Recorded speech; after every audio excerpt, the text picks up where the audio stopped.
안녕하세요. 세상의 모든 정보를 알려드리는 세모정입니다.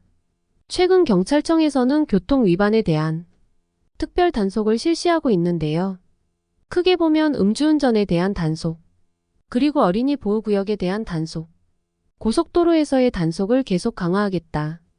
특히 5월 31일까지는 특별 단속 집중 단속을 실시하겠다고 이야기하고 있습니다.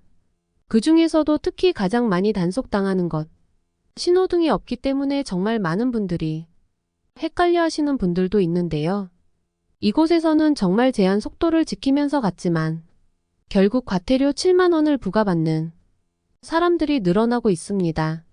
도대체 왜 내가 단속당한 적도 없는데 과태료 고지서가 날아왔을까? 고지서를 보는 순간 뒷목을 잡으시는 분들 상당히 늘어날 예정입니다. 그렇기 때문에 오늘 이 영상 자세히 보시고요. 특히 5월 31일까지 집중 단속하는 교통위반 내용에 대해서는 이 영상을 통해서 더욱더 꼼꼼하게 체크해 보셔야 됩니다. 정부에서는 5월 31일까지 교통사고 취약 분야 집중 점검을 하겠다 밝혔는데요. 최근 어린이 보호구역에서 음주운전 때문에 안타까운 사고가 발생했습니다. 그래서 더욱더 단속을 강화하는 건데요. 여기에다가 5월 31일까지는 특히 봄 나들이 하시는 분들 많습니다. 그렇기 때문에 기존의 음주운전 단속, 그러니까 주간 야간 일제 단속뿐만 아니라 특히 야간 식당과 유흥가가 많은 곳 이런 곳에서도 집중적으로 단속하고요. 고속도로 이용하시는 분들 톨게이트나 진출입로에서도 집중 단속합니다. 어린이 보호구역 이번에 사고가 났기 때문에 여기에서도 집중 단속 계속할 예정이고요. 그리고 나들이 가시는 분들 등산지도 있고 관광지도 있을 겁니다. 이런 분들 등산 가셨다가 관광지에 가셨다가 간단하게 한 장 걸쳤을 텐데요.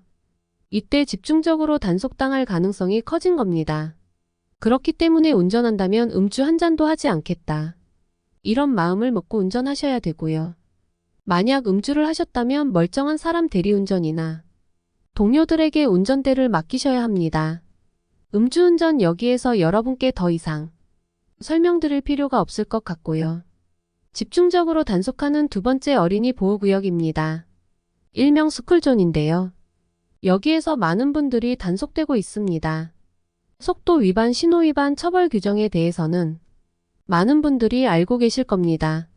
그렇지만 좀 헷갈리는 분들 신호등이 없는 곳, 어린이 보호구역 신호등이 없는 곳에서 일시정지 의무 위반을 하게 된다면 범칙금을 낸다. 과태료를 낸다 하는 내용을 모르는 분이 있거나 알고도 자연스럽게 서행하면서 지나가시는 분들이 있습니다. 최근 어린이 보호구역 제한 속도 조금 완화되어 있는 곳도 있고요. 30늘 그대로 적용하는 곳도 있습니다. 횡단보도에서 비일비재하게 일어나는 위반인데요. 건너는 사람이나 대기하는 사람이 전혀 없다 하더라도 무조건 일시정지하셔야 됩니다. 그러니까 신호등이 없을 경우를 말합니다. 신호등이 있을 때는 신호의 지시에 따라서 운전하시면 되겠지만요. 신호가 없을 때 정말 헷갈리는 분들이 많습니다. 그러니까 신호가 있는 줄 알고 아무런 생각 없이 일시정지하지 않았다가 과태료를 부과받는 경우인데요. 이렇게 어린이 보호구역 내에 횡단보도 신호가 없는 곳, 이곳에서는 사람이 있든 없든 무조건 일시정지 한 다음에 지나가야 됩니다. 최근 이런 과태료 단속이 많아지는 이유는 지난해 바뀐 과태료 항목 13가지 추가사항 때문인데요. 지난해 7월 12일부터 블랙박스로 촬영되었거나 휴대폰으로 촬영된 영상도 과태료 부과를 할 수 있도록 바뀐 겁니다. 그렇기 때문에 어린이 보호구역에서 일시정지 위반, 이 부분에 대해서는 특히 여러분께서 정신 바짝 차리고 운전하셔야 합니다. 일시정지하지 않는다면 휴대폰으로 영상 촬영했을 때 과태료 부과 대상이 되는 겁니다. 만약 운전자가 누군지 확인됐을 때는 범칙금을 내는데요. 범칙금 6만 원입니다. 그렇지만 여기에 벌점 10점이 부과되는데요. 돈은 비록 만원 적게 내지만 앞으로 여러분이 내야 되는 보험료에서 최대 10%까지 인상될 수도 있기 때문에 범칙금보다는 가급적 과태료를 부과하시는 것이 보험료를 내는 입장에서는 유리할 수도 있다. 이 부분도 기억해 두셔야 됩니다. 그러니까 횡단보도 어린이 보호구역뿐만 아니라 일반 횡단보도에서도 통행하려고 하는 사람이 있을 때는 일시 정지하는 것이 의무화되었습니다. 그래서 많은 사람들이 무단 횡단하는 사람들을 보호해주는 법이냐 이런 불만들도 많이 있는데요. 사람을 먼저 보호하자, 이것이 최근 도로교통법의 흐름이니까요. 이 부분에 대해서는 운전하시는데 조금 불편함이 있다 하더라도 꼭 기억해 두셔야 됩니다. 어린이 보호구역 이렇게 헷갈리는 신호등이 없는 횡단보도 일시 정지한다. 이 내용은 가장 많이 단속되는 내용이기 때문에 꼭 기억해 두셔야 되고요. 또 다른 과태료나 범칙금 모르시는 분들 참고하셔야 되는데, 어린이 보호구역 통행금지 제한 위반. 일반 도로는 4만원이지만 보호구역은 8만원입니다. 그리고 주정차 위반 어린이 보호구역 8만원이고요.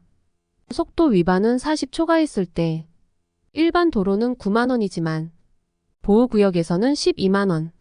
제가 지금 말씀드리는 것은 범칙금을 말씀드리는 거니까요. 만약 과태료다 한다면 이 금액보다 만원 정도 더 올라간다고 보시면 됩니다. 신호지시 위반 6만원에서 12만원이고요. 보행자 보호의무 불이행 횡단보도에서는 12만원, 일반 도로에서는 8만원입니다. 그러니까 과태료 범칙금 누가 운전했는지를 특정할 수 있을 때는 범칙금의 벌점까지 부과받는 것이고요. 누가 운전했는지 모른다. 그러니까 일반적인 동영상 촬영이나 사진 촬영에 의해서 차의 주인은 누구인지 알지만 운전자는 모를 때 부과하는 것이 과태료이기 때문에 보통 일반적으로 카메라에 찍히는 단속은 과태료를 내기 때문에 벌점은 없습니다. 그리고 세 번째입니다. 고속도로에서도 단속을 더욱더 강화하는데요. 안전띠를 착용하지 않았을 때 이때는 당연히 단속하는 거고요. 지정차로를 준수하지 않았을 때도 단속합니다. 그러니까 일반적으로 추월차로가 있고요. 주행차로가 있고 화물차가 다니는 지정차로가 있는데요. 이 차로를 준수하지 않을 때는 단속당합니다. 그리고 앞지르기를 할 때도 방법 위반. 이 부분도 많은 분들이 헷갈립니다. 그러니까 바로 뒤에서 따라가던 차가 앞지르기를 할 때는 반드시 추월차로를 통해서 앞지르기를 해야 합니다. 주행차로를 통해서 앞지르게 한다면 앞지르기 위반이 되기 때문에 지정차로 준수, 앞지르기 위반 이런 것들도 단속 대상이 되고요. 그리고 추월차로에서 정속 주행할 때 이때도 단속 대상이 됩니다. 그런데 일반적으로 이렇게 고속도로에서는 잘 단속되지 않지만 이제 경찰에서는 드론을 활용해서 단속하겠다 하는 대책도 내놨고요. 여기에다가 암행차를 투입하겠다. 그러니까 암행차 내에 탑재형 장비로 과속운전, 그리고 각종 위반 행위를 잡아내겠다는 겁니다. 지금까지는 암행차 단속할 때요 현장에서 바로 단속하는 것이 대부분이었는데 이제는 여러 가지 장비를 싣고 다니면서 현장에서는 바로 잡지 않지만 이 사진 또는 동영상을 근거로 해서 과태료를 부과한다는 겁니다. 그러니까 최근 장비가 많이 좋아졌기 때문에 현장에서 바로 운전자를 불러 세워서 딱지를 끊는 것이 아니라 운전자는 단속당했는지도 모르고 집으로 돌아갔다가 과태료 통지서를 받게 되는 건데요. 과속 처벌 기준 한번 살펴보시면 초과속도 80 이하 운전 처벌 기준이 있습니다. 고속도로나 일반도로 20 이하 초과했을 때 승용차나 승합차 과태료 4만원, 범칙금 3만원, 20-40는 과태료 승용 7만원, 승합 8만원, 41 60km 위반했다 10만원, 승합은 11만원입니다. 60km, 80km까지는요 13만원, 14만원. 각각 승용 승합차에 따라 달라지는데요. 벌점이 무려 60점까지 되니까요. 생업으로 운전하시는 분들은 고속도로에서 정말 주의하셔야 됩니다. 그리고 만약 80 이하 100까지일 때는요. 30만원 이하 벌금에 구류까지 받을 수 있고요. 100를 초과했다 이때도 마찬가지입니다. 그런데 3회 이상 100를 초과했다. 이런 사람들 있죠 가끔씩. 고속도로에서 쇼를 하는 사람들인데요. 이런 사람은 징역을 살 수도 있습니다. 1년 이하 징역 500만원 이하의 벌금에다가 운전면허까지 취소될 수 있습니다. 물론 평소 안전운전 하시는 분들도 계시겠지만 깜빡하고 규칙에 대한 내용을 착각할 수 있는 겁니다. 그렇지만 각종 단속 교통법규에 대한 내용을 한 번 더 확인하시고 운전하셔야 나뿐만 아니라 다른 사람들의 안전도 책임질 수 있고요. 과태료 범칙금 내지 않을 수 있으니까요. 반드시 3가지 집중 단속에 대해서는 기억해 두시기 바랍니다. 이상 세상의 모든 정보를 알려드리는 세모정이었습니다. 끝까지 시청해 주셔서 감사합니다. 구독과 좋아요, 알림 설정은 사랑입니다. 헥헥.